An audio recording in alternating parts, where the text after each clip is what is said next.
Welcome to the Psychotherapy Central podcast, where we discuss love, attachment, and healing from trauma. A place where you can gain the knowledge, tools, and wisdom to help you build secure, flourishing relationships.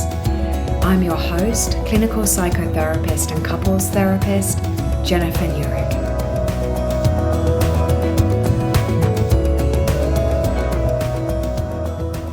Hi everybody, and welcome back to another episode of Psychotherapy Central. Today we're going to be talking about why we choose avoidant partners and what parts of us are involved in that process. Because if we keep choosing avoidant people where it's difficult to connect with them emotionally, you can be sure that there's a part of us that's in that process. We're the common denominator. I know that many of you listening to this podcast might feel stuck in a painful cycle where you keep on repeatedly choosing avoidant or emotionally distant partners, or even partners who are unavailable because they're married or in other relationships or live in other countries. It's an extreme. Despite other parts of you that are deeply craving closeness. You might wonder why you always end up feeling unseen, unheard, or unimportant in relationships. Now, when you feel this way, it's common to start to feel anxious. You might notice yourself start to overanalyze every text, to feel anxious when they pull away, or you might struggle with self-doubt, worried that you're either too much or not enough, especially if you heard those messages when you were younger. Perhaps you're constantly seeking reassurance only to be met with distance, leaving you feeling abandoned, rejected, or just unworthy of love and kind of hopeless. So in this podcast, we're going to explore why this happens through the lens of internal family systems, which is a parts model. And you'll be glad to hear how we can heal. I have a newsletter with some of this going out to over 20,000 people. So if you want to get onto that mailing list, jump onto my website, sign up for the newsletter, which has some exciting offers coming up. The link to that newsletter is in the show notes. Okay, let's dive into the conversation around why we choose avoidant partners. So Jen, what is an avoidant attachment style? Now, because attachment is my thing, when I started this podcast, that was what I started speaking about first. So episode number 2 is called Avoidant Attachment Explained. You might want to pause here, go give that one a listen, and then jump back. But I'll give you an overview now. People who have more of an avoidant attachment style like more relational distance. So when they are stressed, they tend to move away. Now, what's important to remember is that avoidant behavior is actually at its core protective. So people who have the more avoidant style can often be demonized for shutting down, for not being emotionally available. But the key to remember, and I find that can really bring about some compassion sometimes, is that it's protective. They have learned that relationships are not safe, and it is better in the long run to stay further away. And more often than not, they've developed a part of them that is very good at blocking people out, again, to stay safe. And sometimes even blocking them from even identifying their own emotional needs.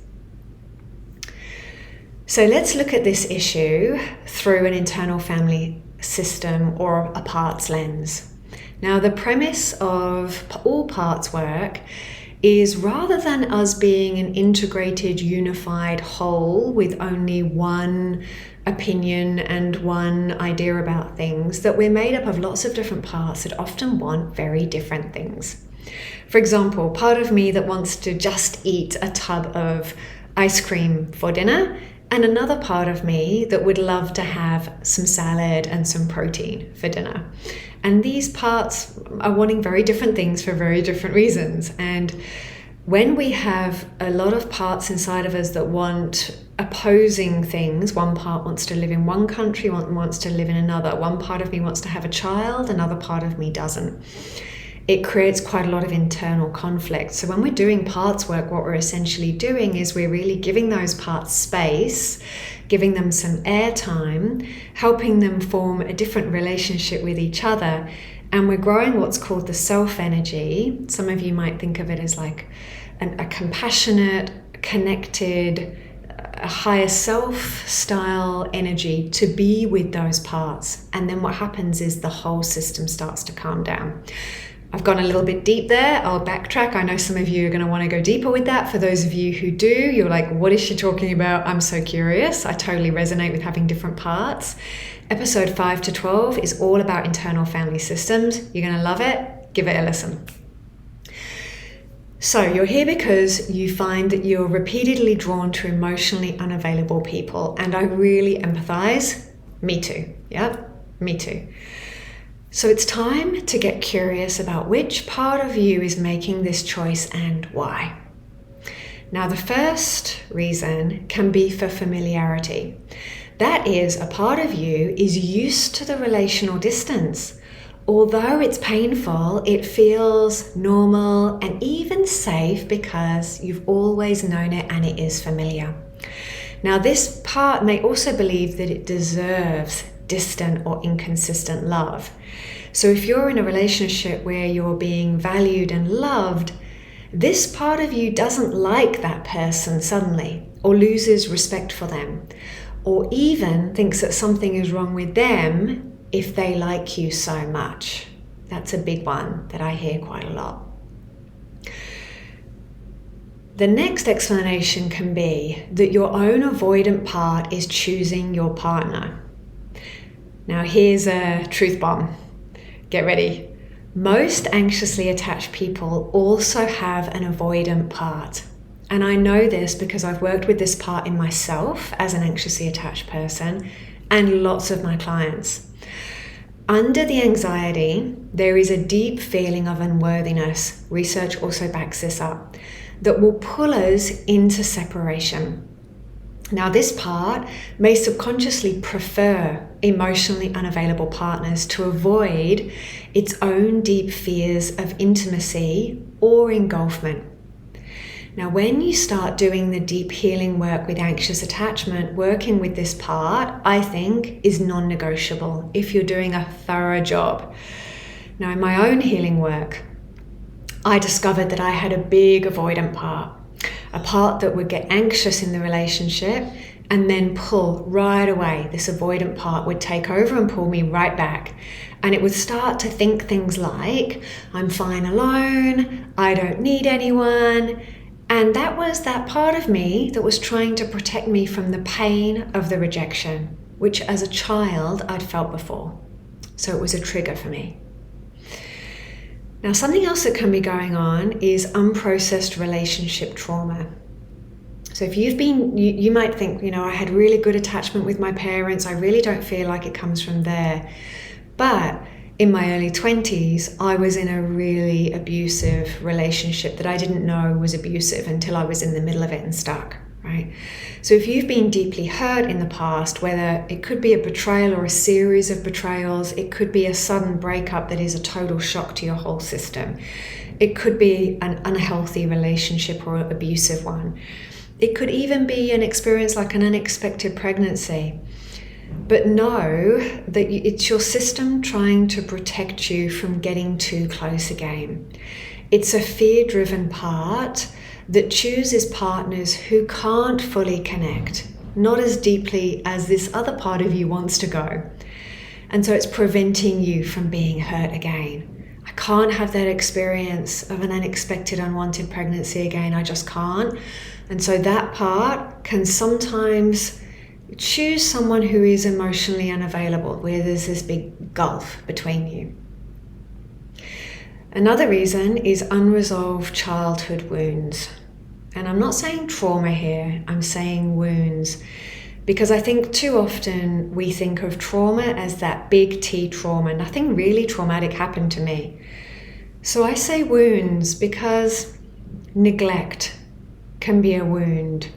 When you're reaching out for someone and they're too busy with work, they're not available, you're not as important as stepdad, Lots of different things can happen. There are 1,000 tiny paper cuts. Yeah. So these unresolved childhood wounds can sit inside the psyche. In internal family systems, they're called exiles.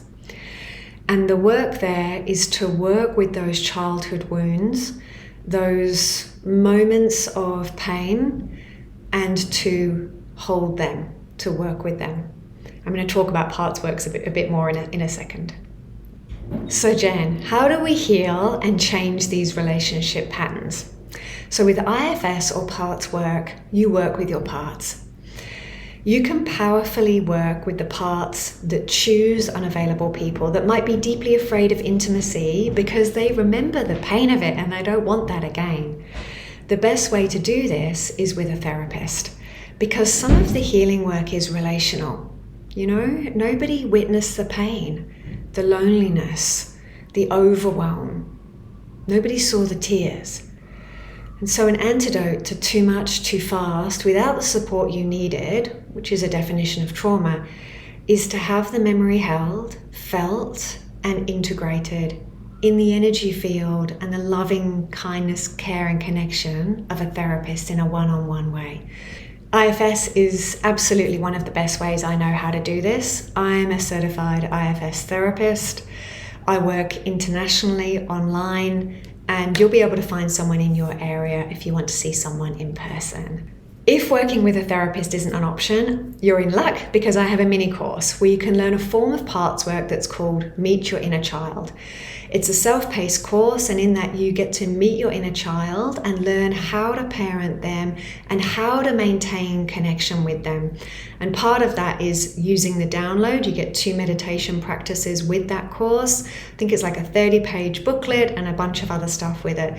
But go to my website and check it out if you're curious. It's psychotherapycentral.health. Your other task in unlearning this behavior of choosing unavoidable partners is in cultivating secure attachment. This is a 2-part process that I take people through in my course, Heal Your Anxious Attachment. The first part of this is developing what I call internal secure attachment. And the second is secure attachment with the other in relationship. Now, this is all research-based, okay? Attachment is not some kind of made-up thing. It's absolutely research-based, and has been researched in childhood and how those styles continue into adulthood. There is actually now a massive body of work on it. And lastly, in terms of healing and setting up a different pattern inside of yourself and in your life, is self-regulation. I have a whole module on this in the course because it is so important. A real how to do it, because so many people with anxious attachment struggle with regulation because their nervous system is stuck in hyperarousal, which is fight or flight. And self-regulation at any time might look different. It could be going for a walk, talking to a friend, using some soothing self-talk. There are lots of options. So I hope you've enjoyed this episode. I've really loved creating it for you. And I am always so grateful to those of you who leave a rating or review. So if you're watching on YouTube, please like or subscribe. That is a big help for me. I look forward to seeing you again next time. And if you want to connect with me more personally, check out my Instagram page, psychotherapy.central. See you soon and take care. Jen. Thank you for joining me on this episode. If you want to learn more about all things love, attachment, and trauma, I'd love to connect with you on Instagram at psychotherapy.central or visit my website at psychotherapycentral.health. If you enjoyed this episode, I'd greatly appreciate it if you could leave a review and a 5-star rating.